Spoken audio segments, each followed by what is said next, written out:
ভাই রে ভাই, এই সেই মাথা নষ্ট কম্বো! অবশেষে আমিও ট্রাই করে ফেললাম স্বপ্নের সেই ভাইরাল কম্বো। ১৪০ টাকার এই কম্বের মাংসের কোয়ালিটি কেমন এবং কি কি থাকছে তা জানতে হলে দেখতে হবে পুরো ভিডিও। তো চলুন শুরু করা যাক। সেদিন সকালে হাঁটতে বের হয়েছিলাম, তারপর স্বপ্নের সামনে আসতেই ভাবলাম ট্রাই করা যাক স্বপ্নের সেই ভাইরাল কম্বোটি। তো আমরা বেশ সকালে এসেছিলাম, যার জন্য তাদের মাছ মাংসগুলো তখনও ডিসপ্লে হয়নি, অর্থাৎ এসে পৌঁছেছে মাত্র, কিন্তু তারা ডিসপ্লেতে সাজায়নি।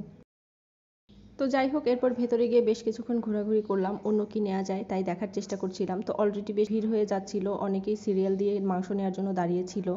একজন ব্যক্তি সর্বোচ্চ ২ প্যাকেট নিতে পারবে। তো অনেকে দেখছিলাম হাজব্যান্ড ওয়াইফ সহ এসে ২ জন মিলে ২ প্যাকেট ২ প্যাকেট করে ৪ প্যাকেট নিয়ে যাচ্ছিল। তো আমরা ১ প্যাকেটই নিয়েছি ট্রাই করার জন্য কেমন হয়। এই তো মাংস নিয়ে বাসায় চলে এলাম। এখন আমি আপনাদের খুলে দেখাবো এই প্যাকেটটা, এটার মধ্যে কতটুকু মাংস আছে এবং মাংসের কোয়ালিটি কেমন এবং আলুর কোয়ালিটি কেমন।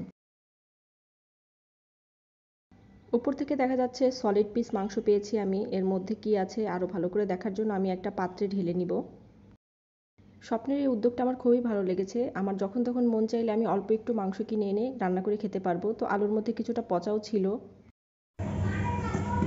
এখানে আবার একটু কিডনিও পেয়েছি।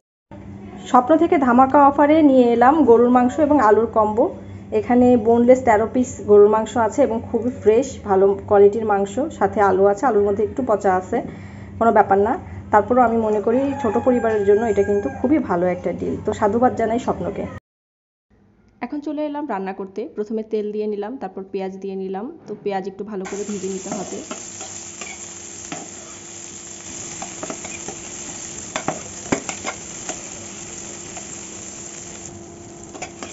পেঁয়াজ ভাজা হয়ে গেলে দিয়ে দিব আদা রসুন এবং অন্যান্য মশলা, মরিচ গুঁড়া, হলুদ গুঁড়া সব কিছুই আমি এটার মধ্যে দিয়ে দিচ্ছি। এছাড়া গরম মশলা সব কিছুই আমি ভালো মতো কষিয়ে নিব। মশলা কষানো হয়ে গেলে তারপর দিয়ে দিব মাংস। মাংসটাও ভালো করে কষিয়ে নিতে হবে। তো মাংস থেকে পানি বের হবে, পানি বের হওয়া পর্যন্ত ঢেকে দিতে হবে মাংসটা। এই দেখুন পানি বের হয়ে এসেছে। তো পানিটা শুকিয়ে নিতে হবে, শুকিয়ে নিয়ে বেশ কয়েকবার পানি দিয়ে মাংসটা ভালো করে সিদ্ধ করে নিতে হবে।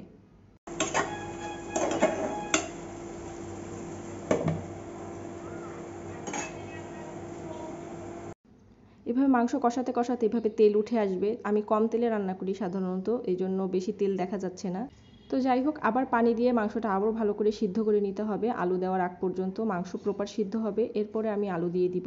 মাংসটা ভালো মতো সিদ্ধ হয়ে গেলে আলু দিয়ে দিব, কারণ আমরা গরুর মাংসের পেছনের রানের অংশ পেয়েছি এবং এটা সিদ্ধ হতে বেশ সময় লেগেছে। তো এই তো রান্না শেষ, এবার চলে এলাম খাওয়ার জন্য। ছাদে চলে এসেছি একটু ফটোগ্রাফি করতে খাবারের। আর এটা আমাদের ক্ষেতের ধানের চাল। তো যাই হোক, কেমন লাগলো ভিডিওটা অবশ্যই জানাবেন। আর এই স্বপ্নের উদ্যোগটাকে আপনারা কেমনভাবে দেখছেন অবশ্যই ভিডিওতে জানাবেন কমেন্টের মাধ্যমে। আসসালামু আলাইকুম, আল্লাহ হাফিজ।